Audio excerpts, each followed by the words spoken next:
Hi guys, welcome back to SHK Excel World. I'm Salim Heather and I'm back with the fourth part of the video series on Pivot Table Dashboard Beyond Charts. So in the previous video, we learned as to how we can use conditional formatting to our advantage and create KPIs through it.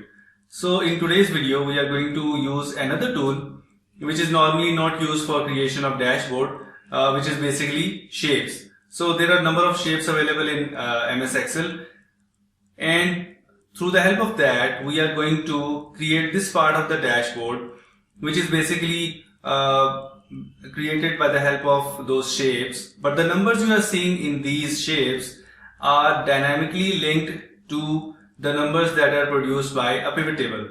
So you will be amazed that these tools can also be used for creation of some parts of the dashboard, and obviously we know that these are not charts. So let us learn as to how we can create this part of the dashboard. But before that, if you are new to SHK Excel World, do subscribe to it and also stay tuned by clicking on the bell icon. So let us see. We are going to continue from the sheet we left in our previous video. If you want to know how we created this part of the dashboard, you can go to my previous video. The link has been given in the description below, and also it is appearing above. Or you can download this file at this status from the link given below in the description. So in our previous video, we created this calculation for the net sales revenue in respect of each employee. So we are going to use this one and produce the same values in front of each employee. For this, we are not going to use cell reference because the shapes look better than what is being produced in a cell. You can see the difference yourself. Go to insert and insert shape, which is a rectangle, and I am going to insert this rectangle which has rounded corners and looks better. Do not worry about the shape or size at the moment. Just create one and now copy paste it 5 times because we need one for each of the employees. Copy and paste it 5 times. So what we need to do is just place it one above. Just do not worry about how they are being seen at the moment. Select all of them by the help of Control key. You can see the shape format ribbon above. Click that, and just below that you can see option for alignment. First, align all of these shapes center, so the alignment will be okay. Now distribute these vertically. Now all of these are in proper shape. Because we need to have these in equal sizes, instead of doing the resizing of each of these shape individually, we can group these 5 shapes, and now this is in one shape format.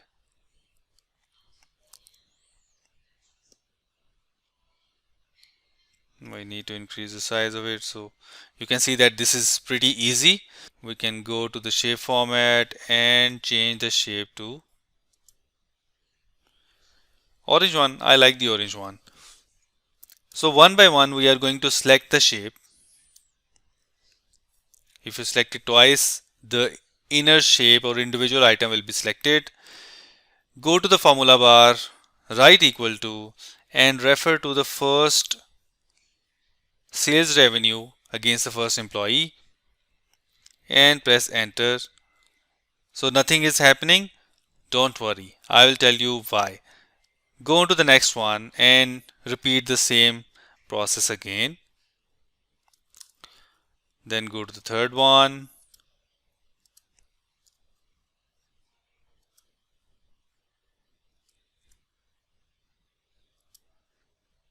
So fourth one. And now the fifth one.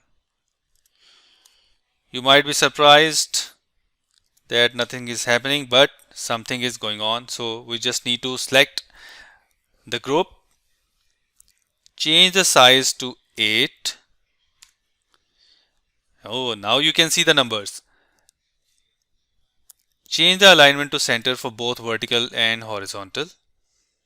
Change the font color to white and just make it bold so that it looks better.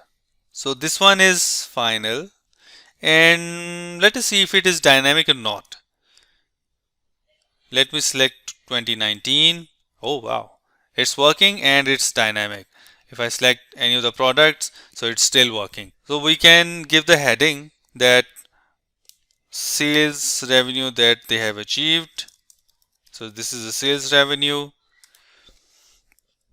We can increase the size of it, and since this is in group form, we can easily increase or reduce the size of all of these 5 elements. So this was one part of the video we wanted to do today. And what about the next one, which is basically this annual number of customers? This is the number of customers we have achieved in 1 year, and this is the KPI indication that the target has been achieved or not.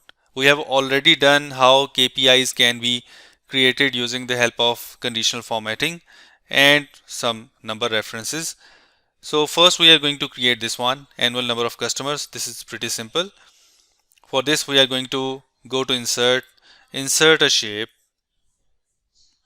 Again we are going to insert this rounded corner rectangle, and we are going to use the complete area.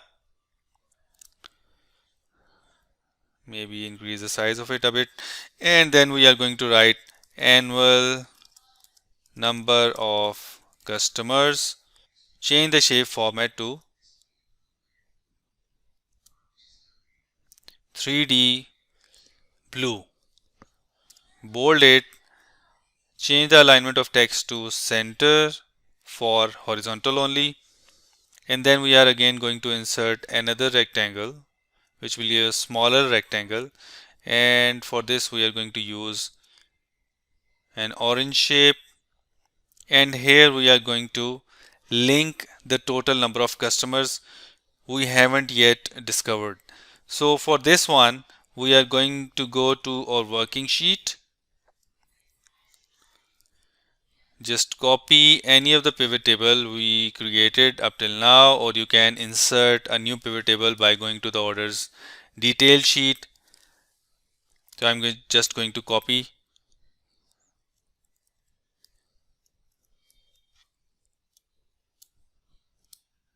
Go to pivot table analyze, check the field areas, and for the fields we are going to have, we do not need the years. We need the customer name, and we have a field which is index. So because we wanted a unique count of the number of customers, we cannot insert any other field and do a counting of this, because a customer can be repeated, because you might have multiple sales during whole of this tenure during 1 year to a specific customer. So it will count to more than one, but we only want the customer to be counted once. So how it is done, if you go to the orders detail sheet, so there is a field inserted, manually inserted, which is the index field, and 1 is written against it. So how it is going to help us out, if we go to the working sheet and insert the index in the values area, it is doing a sum of it, which we do not want. Even if we go to summarize value by count, still it will not help us out, because it will still count one customer more than once. So what we are going to do is, we are going to ask pivot table to summarize it as max. So in this way we have one value against one customer. Here simply we can say that what the achievement is. So first we need to remove the filters so that we have all the data available at the moment, and we are going to write equal to sum and calculate the sum of all the customers. Here we can also use the count A function on the names of customers. So that will work fine as well. So we have achieved 69 customers for all of the years, and for the target we can say that it should be 60. So if the customers are more than 60, then the target is achieved. So for the achievement, we are going to refer this 69 to this orange box which we created. We are going to select this one, go to the formula bar, write equal to, and refer this achievement 69 against it. We can change the font as we did previously, make it bold. So our target is almost final. We just have to produce the tick mark against this box of annual number of customers, so that we should know that whether the threshold of customers is achieved or not. So select the cell on the top right corner of the annual number of customers shape, click equal to, go to working, and again refer to the achievement and press enter. Now we need to change this to a conditional formatting. Go to the home ribbon, go to conditional formatting, and go to the icon set and select any of the icon of your liking, and the icon has been applied. It's hidden behind. So it has been applied, but we have to manage the rules to set the target. Go to the home ribbon, go to conditional formatting, go to manage rules, click edit rule, and here we want to say that if your number, it's not percent, if your number is greater than, go to the working and refer to the target. If your number is equal to or greater than 60, then your target is achieved, and if your number is equal to or greater than 50, then it's almost okay. But if it is less than 50, then the company is underperforming, and press OK and apply and OK.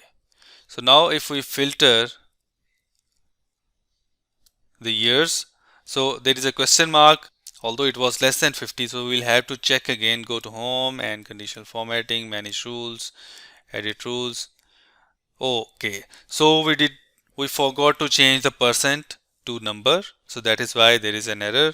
We'll have to write this as 50 and press OK. Now apply. So now it is less than 50 and the target has not been achieved. So just to make it compatible with the overall dashboard background, we'll just select all of this and make the background black. So we cannot see the number, but we can see the icon. So it looks like that the icon is on the top right corner of the annual number of customers. We can manipulate it easily, and we can see that if we have achieved the target, we can just remove the filter. So in respect of all of the years, the number of customers target has been achieved, but for the rest of it, the number of targets is not achieved. So I hope you have understood how we can use shapes dynamically, and we know that this is also not a chart. So this is a dashboard in creation, which is something beyond chart. So stay tuned for the next video, and do not forget to subscribe to SHK Excel World. Thanks for watching.